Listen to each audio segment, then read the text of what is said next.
El siguiente podcast es una producción de Radio Universidad de Rosario. Radio UNR. Algunos viernes lo recibimos a Mario Gluck, a veces acá y a veces telefónicamente, como en este caso. Así que lo saludamos a Mario. ¿Cómo va? ¿Qué tal? ¿Cómo va, Anabel? ¿Qué tal? ¿Cómo andás? Hola, Mario. Gerardo, ¿cómo va? Muy bien. Y Fede acá también, mirá. ¿Dispuesto? Bien. ¿Dispuestos a escuchar alguna página de la historia? ¿Cómo que era? Historia moderna y contemporánea, historia antigua y medieval, historia... no, ¿cómo? Esa división antiquísima de los distintos compartimentos. Antigua y medieval, moderna y contemporánea... No, claro, era antigua y medieval, así, separada. Antigua, prehistoria, antigua, medieval, moderna, medieval y moderna, a veces era, y contemporánea. Fernández, Arló, Ibáñez, Echard Dauzón, me acuerdo de ese. Drago, también, estuvo prohibido, voy a saber por qué. ¿Ah, sí? No sabía. Un error, digamos, de los tantos de la dictadura. Un exceso, Pero pequeño exceso. preferible que sobre y no que falte, digamos. O sea, sobraban los censuras. Muy bien, porque había sido prohibido. Por la duda, sí. No sé, algo en el manual decía que Rosa no era malo, alguna cosa así, pero no sé, ni siquiera eso, creo. Era una pavada así, como la cuba electrolítica. Claro, exactamente. Así que bueno, ¿cuál de todas estas páginas estábamos? No, Bueno, vamos a algo, ya que estoy hablando con alguien veterano en algunas lides, como usted, justo. Sí. ¿Usted recuerda a los más jóvenes que están en Estados Unidos? Seguro que no. La película El Álamo. El Álamo, sí, claro, exactamente. John Wayne. No la vi, pero sé de qué trata. Ah, bien, qué grande. Sí, dura 3 horas, un poco larga para el día. La película El Álamo es de 1960. La hizo John Wayne, hoy podría haber sido tumpista tranquilamente, ¿no? O sea, seguro.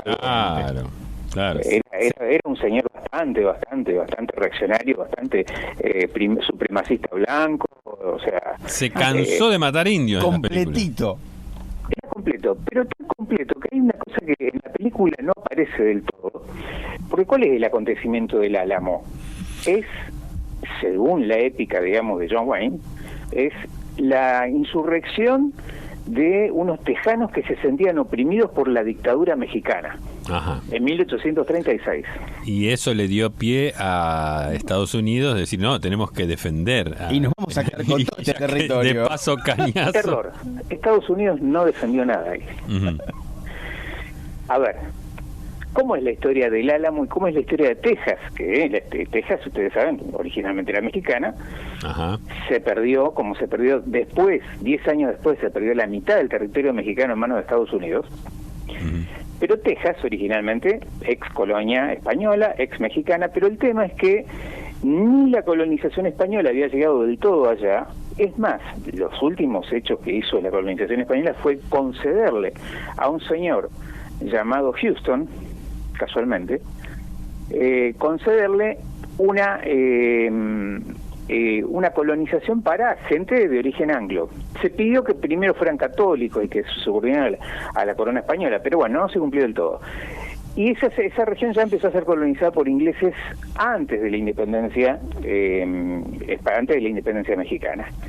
Después de la independencia se renovó ese contrato con los colonos anglos, no eran todavía norteamericanos, y empezaron a llegar plantadores esclavistas del sur de Estados Unidos. Llegó al punto que para 1836 9 de cada 10 habitantes eran anglos y ya nadie controlaba y no podía controlar del todo. México era un estado bastante débil, ni podía controlar que fueran católicos o que se subordinaran al Estado mexicano. Se insurrecciona un grupo de tejanos que pide la independencia. No es que piden, no es Estados Unidos que invade ese lugar, piden la independencia. Claro. En la épica que cuenta John Wayne son un grupo de ingleses, ¿no? de gente de origen anglo, que está luchando por la libertad contra la tiranía, pero en realidad está luchando por mantener su plantación esclavista. Ajá. Porque en México se abolió la esclavitud apenas se dio la independencia casi. Entre otras cosas. Entonces, en realidad, sí, en México había una semidictadura que era la de General Santana, un personaje bastante particular de que habría mucho para hablar, pero no era ese el problema, digamos. Los luchadores por la libertad luchaban por la libertad de esclavizar, que eso es una de las grandes contradicciones permanentes de los Estados Unidos, a posteriori, antes y después.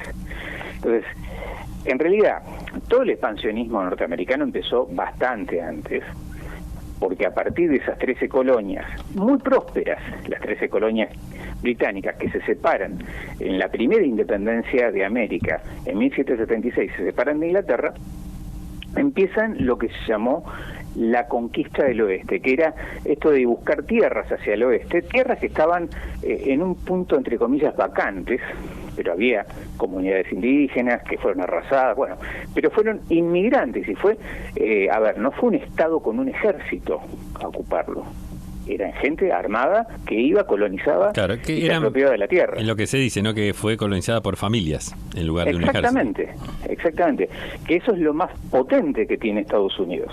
Aparte de que, a veces se dice, ¿por qué Estados Unidos le gana la mitad del territorio a México? Muchas cuestiones hay acá. Una es esta. Ya ese norte había sido colonizado por población. En parte. O sea que ya tenían la población anglosajona, o claro, de origen anglosajón. Claro, eso era importantísimo. La otra es también que el Estado mexicano era mucho más débil, no había llegado hasta esos lugares todavía, como no había llegado a algunos lugares del sur tampoco, pero le fue relativamente más sencillo llegar hacia el sur que llegar hacia el norte. Uh-huh.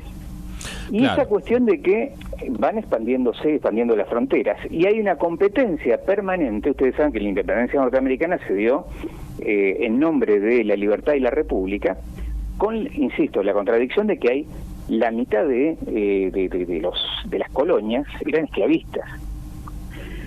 El tema es que las no esclavistas o las antiesclavistas buscaron siempre tener un equilibrio entre los estados. A veces ese equilibrio se rompía un poco a partir de esta conquista de territorios. También hubo otra ventaja tremenda que tuvo, que Napoleón le vendió la Luisiana. La Luisiana es la mitad casi de lo que era el territorio norteamericano en ese momento.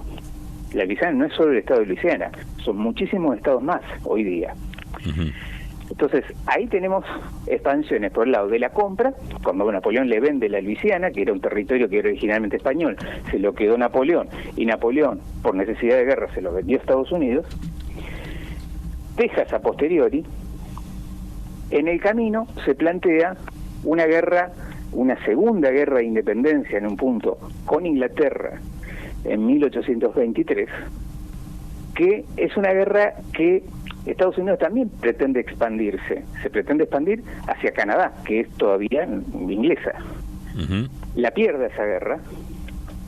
Después entra en negociaciones con Gran Bretaña y entra en una era, digamos, de cierto pacifismo. Y Gran Bretaña le pide a Estados Unidos que sea aliado de ellos en su pelea con otros lugares de Europa.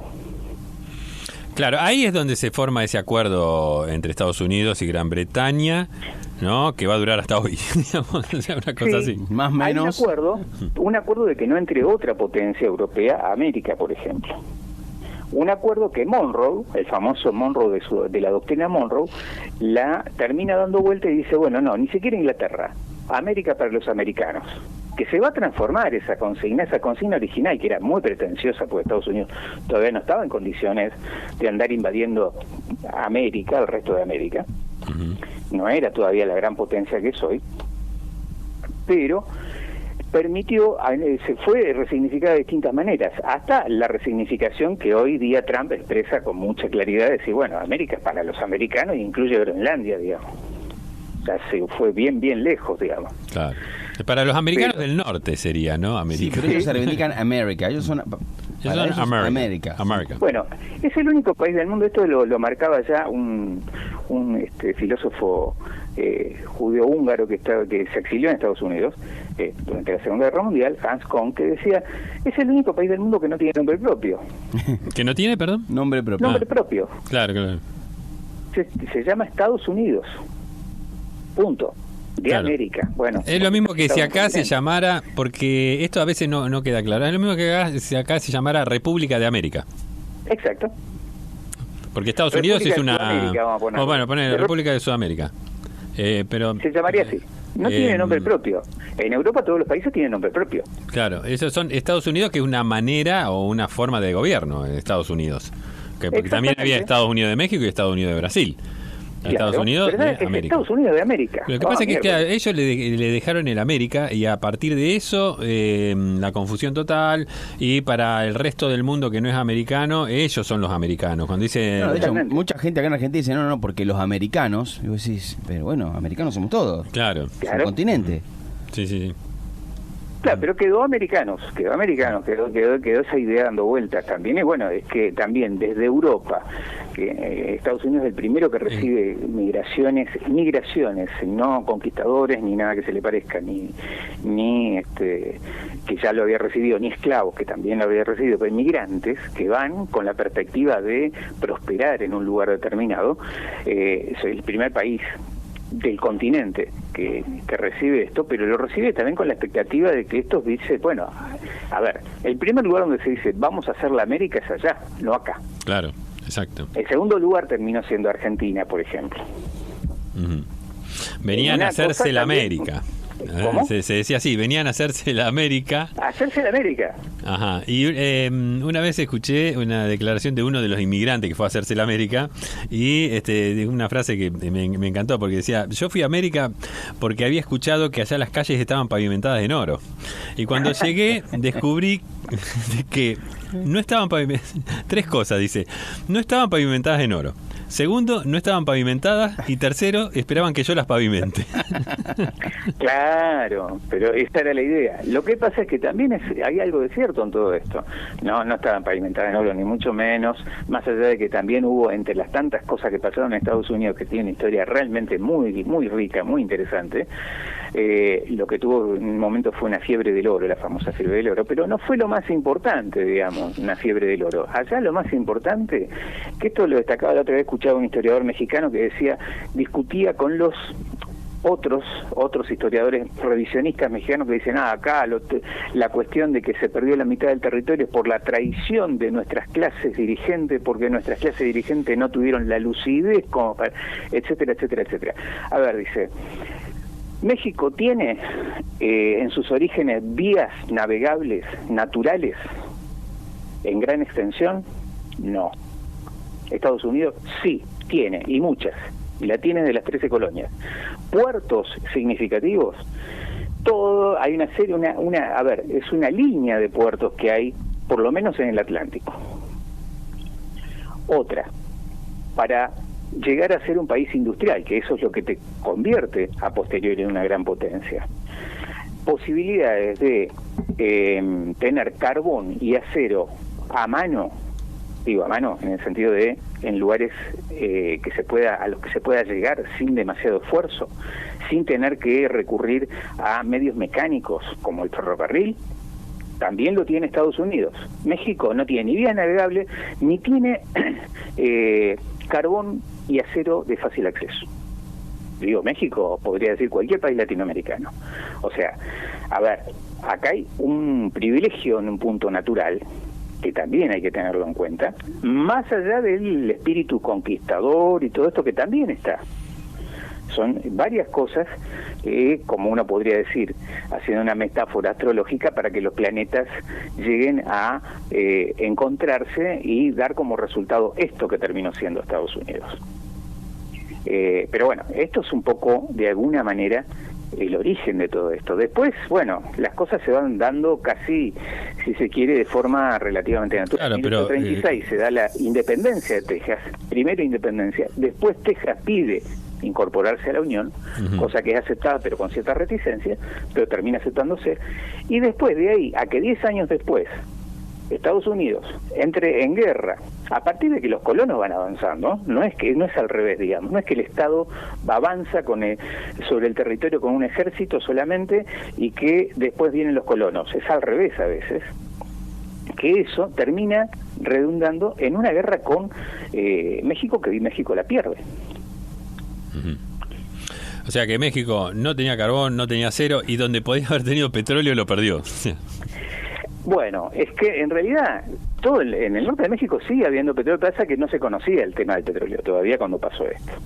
Después México tuvo petróleo y eso le ayudó muchísimo a mantener una relación con Estados Unidos que termina siendo una de las relaciones, si se quiere, relativamente dentro de lo que puede ser un país más o menos periférico como es México, relativamente igualitaria con respecto a Estados Unidos. Ustedes ven siempre que sea el gobierno que sea, de izquierda, de derecha o lo que sea, la relación con Estados Unidos es muy compleja, no es necesariamente de confrontación. O sea, a ver, esto pasa en la historia mexicana muy posteriormente, pero en 1938 se nacionalizan, se estatizan todas las empresas petroleras norteamericanas y inglesas. Los que protestaron fueron los empresarios norteamericanos, el gobierno inglés, pero el gobierno norteamericano no. El gobierno norteamericano debe haber sido el único lugar en el que aceptó, en un punto, tácitamente por lo menos, de que a sus empresarios se los expropiara. Pero esto porque estamos en el año 38, estamos ahí nomás de la Segunda Guerra Mundial y necesitaban, más que de que los empresarios la pasen bien, digamos, o tengan sus ganancias, de tener un aliado estratégico como México. Y tener el petróleo mexicano más allá de que sean los empresarios norteamericanos los que lo tengan. Entonces ahí el Estado pensó en función, precisamente, de Estado y no de intereses particulares. Entonces con México hay una relación de relativo mayor respeto que con respecto al Caribe, por ejemplo. O a América Central. Claro, sí. En un punto más allá de todo lo conflictivo, México se terminó también apoyando un poco en Estados Unidos, ¿no? No tenía otra salida. Lo tiene pegado. No tiene otras alternativas tampoco, es cierto. Pero ustedes incluso ven los conflictos que puede tener este gobierno actual mexicano, incluso con Estados Unidos, terminan buscando una negociación siempre. Claro. Mario, antes de cerrar, te quería hacer mención porque muchos oyentes dijeron, no, acá sería Provincia Unida del Río de la Plata. Claro, era la primigenia denominación, las Provincias Unidas del Río de la Plata. Entonces nosotros no éramos Estados Unidos, sino que éramos Provincia Unida del Río de la Plata. Hubiéramos sido algo similar a Estados Unidos, ¿no? Que era de América, nada más que acá lo definía un río. Lo definía un río, pero bueno, por lo menos había un río, ¿no? Allá no eran las Provincias Unidas del Río Hudson. Claro, exactamente. Y lo que hace que no haya manera correcta de definir la nacionalidad estadounidense. Debo decir estadounidense, no me puede decir. Es lo mismo que acá sería provinciaunidense. Sí. Sin embargo, es una de las nacionalidades más fuertes que hay en el continente. Claro. O sea, es difícil de definirla, pero es una de las más fuertes porque no tiene... Claro, pero vos decís, me voy a Estados Unidos. Ah, ¿de México? No, de Brasil. No, no, a Estados Unidos. A Estados Unidos. Los verdaderos, los otros son me voy a América. Ah, ¿qué parte de América? América. The Americans. The American. Claro. Norteamérica, ¿a dónde va? ¿A Canadá? Claro, a México, no. Norteamérica, todo. Pero Canadá tiene nombre. Tremendo. Claro, exactamente. Mario, como siempre, un placer hablar con vos. Te agradecemos igualmente el contacto. Abrazo grande. Abrazo. Chao, Mario. Escuchaste una producción de Radio Universidad de Rosario.